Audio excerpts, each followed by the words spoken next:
Hello guys, welcome back to my YouTube channel love mathematics with Neha. तो आज की इस वीडियो में हम ट्रिग्नोमेट्री का कुछ बेसिक पार्ट करेंगे। ठीक है, हमारे पास मैथमेटिक्स में ट्रिग्नोमेट्री के 6 फंक्शन होते हैं। There are 6 trigonometric function in our mathematics. तो हमारे पास मैथमेटिक्स में ट्रिग्नोमेट्री के कितने फंक्शन होते हैं? 6 फंक्शन होते हैं। कौन कौन से? Sine theta, cos theta, tan theta, cosecant theta, secant theta and cot theta. ठीक है, ये 6 फंक्शन होते हैं हमारे मैथमेटिक्स में ट्रिग्नोमेट्री के। अब इनका आपस में रिलेशन क्या होता है ये भी हम पढ़ेंगे, ठीक है, आने वाले वीडियोस में। और इनके फॉर्मूलेज वगैरह वो सब हम ट्रिग्नोमेट्री के बेसिक में कवर कर लेंगे। ठीक है, तो मेरे साथ जुड़े रहना। अब देखो, साइन थीटा को हम लिखते हैं पी बाई एच। पी क्या है? परपेंडिकुलर, और एच क्या है? हाइपोटेन्यूज। और कोस थीटा को लिखते हैं बी बाई एच। बी क्या है? बेस। एच क्या है? हाइपोटेन्यूज। टेन थीटा को लिखते हैं पी बाई बी। पी क्या है? परपेंडिकुलर। बी क्या है? Base.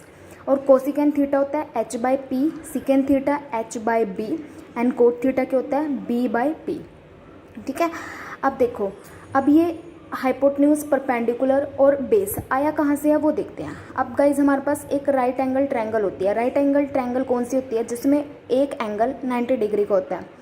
Having one angle equals to 90 degree, उसको हम बोलते हैं राइट एंगल ट्रायंगल। अब जैसे कि एक हमने राइट एंगल ट्रायंगल लिया ए, बी और सी। देखो, ये मैंने राइट एंगल ट्रायंगल किस पे लिया है? बी पे। और सी पे मैं क्या ले रही हूँ? बेस एंगल ले रही हूँ। सी पे मैंने क्या लिया? Base angle. अब वो लाइन जिस पे राइट एंगल ट्रायंगल और बेस एंगल इकट्ठे होता है उसको क्या बोलते हैं? हम बेस बोलते हैं। उसको क्या बोलते हैं? हम बेस। और जिस लाइन पे सिर्फ राइट एंगल होता है उसको हम बोलते हैं परपेंडिकुलर। और ये जो स्लाइडिंग साइड होती है इसको हम बोलते हैं हाइपोटेन्यूज। ठीक है, अब देखो, अब जो हाइपोटेन्यूज है वो हमेशा फिक्स रहता है। जो स्लाइडिंग साइड है वो हमेशा हाइपोटेन्यूज ही कहलाएगी, लेकिन जो परपेंडिकुलर और बेस है ये चेंज होते रहते हैं। अब अकॉर्डिंग ये है कि उसके अकॉर्डिंग हमें गिवन होता है कि बेस एंगल क्या है, उसके अकॉर्डिंग हम अपने बेस और परपेंडिकुलर को क्या करते रहते हैं? चेंज करते रहते हैं। अब जैसे एक राइट एंगल ट्रायंगल मैंने ये लिया, इसमें बेस एंगल मैंने ए पे लिया। अब देखो, अब ये वाली लाइन ऐसी है जिस पे बेस एंगल और राइट एंगल इकट्ठे हैं, तो मेरा बेस क्या बन जाएगा? ये। और ये लाइन ऐसी है जिस पे मेरा राइट एंगल है ओनली, तो ये क्या बन जाएगा? परपेंडिकुलर। और ये स्लाइडिंग वाली तो हाइपोटेन्यूज हमेशा बनेगी बनेगी। ठीक है, तो वो लाइन जिस पे राइट एंगल ट्रायंगल और बेस एंगल इकट्ठे होता है उस लाइन को हम क्या बोलते हैं? बेस। और जिस पे सिर्फ राइट एंगल होता है उसको हम बोलते हैं परपेंडिकुलर। और जो स्लाइडिंग साइड होती है उसको क्या बोलते हैं? Hypotenuse. I hope you clear this. अब देखो, इसको याद करने का तरीका क्या है? इसको याद करने का तरीका है पंडित बद्री प्रसाद हर हर बोले। हर हर बोले पंडित बद्री प्रसाद, इसको याद करने का तरीका है। ठीक है, तो इससे आपको याद रह जाएगा कि साइन थीटा को हम परपेंडिकुलर अपॉन हाइपोटेन्यूज लिखते हैं, कोस थीटा को हम बेस अपॉन हाइपोटेन्यूज लिखते हैं, टेन थीटा को परपेंडिकुलर अपॉन बेस लिखते हैं। तो याद करने का तरीका क्या है? पंडित बद्री प्रसाद हर हर बोले पंडित बद्री प्रसाद। और देखो, मैंने यहाँ पे क्या लिखा है? कोसिकेंट थीटा जो है वो साइन का क्या होता है? अपोजिट होता है, साइन का उल्टा होता है। इसलिए मैंने क्या लिखा है? Cosecant theta is equals to 1 upon sine theta. अब देखो, यहाँ पे साइन थीटा क्या था? P by H. और कोसिकेंट थीटा बिल्कुल उसकी क्या है? उल्टा, तो क्या हो जाएगा? H by P. इसी तरीके से जो सिकेंट थीटा होता है वो कोस थीटा का क्या होता है? उल्टा। कोस थीटा को हमने क्या लिखा था? बी बाई एच, तो सिकेंट थीटा क्या हो जाएगा? H by B. और जो कोट थीटा है वो किसका उल्टा होता है? टेन थीटा का उल्टा होता है। टेन थीटा को हमने लिखा था पी बाई बी, तो कोट थीटा क्या हो जाएगा? B by p. Cot theta की वैल्यू ये भी होती है cos theta upon sine theta, और टेन थीटा को लिखते हैं sine theta upon cos theta. Tan theta हमारे पास sine theta upon cos theta. तो यहाँ से इसको याद करने का भी देख लेते हैं दोबारा से। पंडित बद्री प्रसाद हर हर बोले पंडित बद्री प्रसाद। तो इस ट्रिक से आपको ये याद रहेगा। और राइट एंगल ट्रायंगल कौन सी होती है? जिसमें एक एंगल 90 डिग्री का होता है, और जिस लाइन पे बेस एंगल और 90 डिग्री का एंगल इकट्ठे होता है वो होती है हमारे पास बेस। और जिस लाइन पे सिर्फ राइट एंगल होगा यानी कि 90 डिग्री, उसको हम बोलेंगे परपेंडिकुलर। और जो ये स्लाइडिंग लाइन है वो होती है हमारे पास हाइपोटेन्यूज। अब नेक्स्ट इनका हम टेबल देखेंगे। ट्रिग्नोमेट्रिक फंक्शंस की जो वैल्यू होती है 0 डिग्री पे, 30 डिग्री पे, 45 डिग्री पे, 60 डिग्री पे और 90 डिग्री पे, वो कैसे याद रखनी है उसको हम बताते हैं।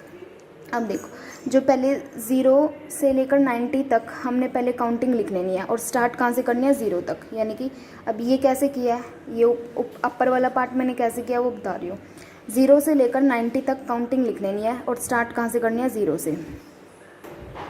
हमारे पास जो वैल्यू है वो 0 डिग्री से लेकर 90 डिग्री तक होती हैं। तो 0 से काउंटिंग स्टार्ट करनी है और जहाँ तक 90 डिग्री है वहाँ तक लिखनी है। 0 से स्टार्ट करके 0 1 फिर 2 3 और ये हमारे पास कहाँ तक आ जाएगा 4 तक आ जाएगा। अब देखो लास्ट नंबर क्या है 4, तो इसी से ही सब नंबर्स को क्या कर देंगे divide by 4 divide by 4 divide by 4 divide by 4 and divide by 4। अब इन सब के ऊपर क्या ले लेना है अंडर रूट सब के ऊपर क्या ले लेंगे हम अंडर रूट। तो यहाँ पर हमने सब के ऊपर क्या ले लिया रूट ले लिया। सबसे पहले तो 0 से काउंटिंग स्टार्ट करी और 4 तक आएगा नंबर 90 तक, तो 4 तक लिख दी 0 1 2 3 4 और उसके बाद जो लास्ट नंबर है 4, यानी कि 4 से सबको थ्रू आउट क्या कर देंगे डिवाइड और उसके बाद इन सब के ऊपर क्या ले लिया रूट। अब देखो 0/4 तो क्या होता है 0 और 0 का रूट क्या होगा 0 और 1 का रूट तो क्या होता है 1, 4 का रूट क्या हो जाता है 2 और 2 का रूट तो कुछ नहीं होता, तो ये रह जाएगा अंडर रूट 2 और 4 का रूट क्या हो जाएगा 2। इसी तरीके से 3 का रूट कुछ नहीं होता तो √3 और 2 का रूट क्या हो जाएगा 4। 4/4 क्या हो जाएगा 1 और 1 का रूट क्या होता है 1। अब ये जो वैल्यूज़ निकली हैं ये साइन थीटा की वैल्यूज़ निकली हैं सारी। साइन 0 0, साइन 30 1/2, साइन 45 ये √1/√2 हो जाएगा क्योंकि जब इसकी हम कटिंग करेंगे तो 1/√2 हो जाएगा, ठीक है। और साइन 60 की वैल्यू √3/2 और साइन 91। अब ये वाला पार्ट देखो कैसे आया, ये आया था हमारे पास √2/2।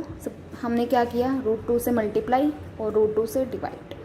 तो √2 की मल्टीप्लाई √2 से करेंगे तो क्या आएगा 2 और 2 इंटू नीचे क्या बचा √2, 2 से 2 कैंसिल हो गया तो क्या बच गया 1/√2। तो यहाँ से आया ये इस तरीके से हुआ। अब देखो सिर्फ साइन थीटा की वैल्यू हमें पता होनी चाहिए, बाकी उसके तरीके से हम cos tan cosecant secant cos theta सबकी वैल्यूज़ निकल जाएगी आसानी से। तो साइन 0 की हमारे पास वैल्यू आई 0, साइन 30 की 1/2, साइन 45 की 1/√2, साइन 60 की √3/2 और साइन 90 की 1। अब कोस थीटा की वैल्यूज़ को क्या कर देना क्रॉस मल्टीप्लाई कर देना। देखो जो साइन 0 की वैल्यू थी वो कोस 90 की वैल्यू हो जाएगी और जो साइन 90 की वैल्यू थी वो कोस 0 की वैल्यू हो जाएगी। मतलब कोस 0 क्या हो जाएगा 1 और कोस 90 क्या हो जाएगा 0। इसी तरीके से जो साइन 60 की वैल्यू थी वो कोस 30 की वैल्यू हो जाएगी और जो साइन 30 की वैल्यू थी वो कोस 60 की वैल्यू हो जाएगी और ये जो बीच वाली वैल्यू है ये क्या रहेगी सेम, ठीक है। तो कोस 0 क्या हो गया 1, कोस 30 √3/2, कोस 45 1/√2, कोस 60 1/2 एंड कोस 90 0। अब टेन थीटा क्या होता है साइन अपॉन कोस, यानी कि जो साइन की वैल्यू है और कोस की वैल्यू है उनको आपस में क्या कर देंगे डिवाइड। टेन थीटा यानी कि 0 डिवाइडेड बाय 1 क्या आएगा 0। इसी तरीके से 1/2 डिवाइडेड बाय √3/2, 2 से 2 कैंसिल हो जाएगा तो क्या बच जाएगा 1/√3 और ये आपस में कैंसिल होकर क्या बन जाएगा 1 और यहाँ से इनको आपस में डिवाइड करेंगे तो 2 से 2 कैंसिल हो जाएगा तो क्या बचेगा √3 और 1/0 वो क्या होता है हमारे पास इन्फिनिटी। तो यहाँ से किसकी वैल्यू आ गई tan की वैल्यू भी आ गई, tan 0 0, tan 30 1/√3, tan 45 1, tan 60 √3 और tan 90 इन्फिनिटी। और कोसेकेंड थीटा क्या होता है साइन का उल्टा, मतलब ये जो साइन की वैल्यू है उन सबको हम क्या कर देंगे उल्टा। अब साइन 0 की वैल्यू क्या है 0, 0 का उल्टा 1/0 होगा और 1/0 क्या होता है इन्फिनिटी, इसलिए कोसेकेंड 0 की वैल्यू क्या आ गई इन्फिनिटी। और 1/2 का उल्टा क्या हो जाएगा 2, तो कोसेकेंड 30 की वैल्यू आ गई 2। ऐसे ही 1/√2 का उल्टा क्या हो जाएगा √2, तो कोसेकेंड 45 की वैल्यू क्या आ गई अंडर√2। इसी तरीके से √3/2 का उल्टा 2/√3, तो कोसेकेंड 60 की वैल्यू क्या आ गई 2/√3 और 1 का उल्टा तो क्या होता है 1, तो कोसेकेंड 90 क्या आ गया 1।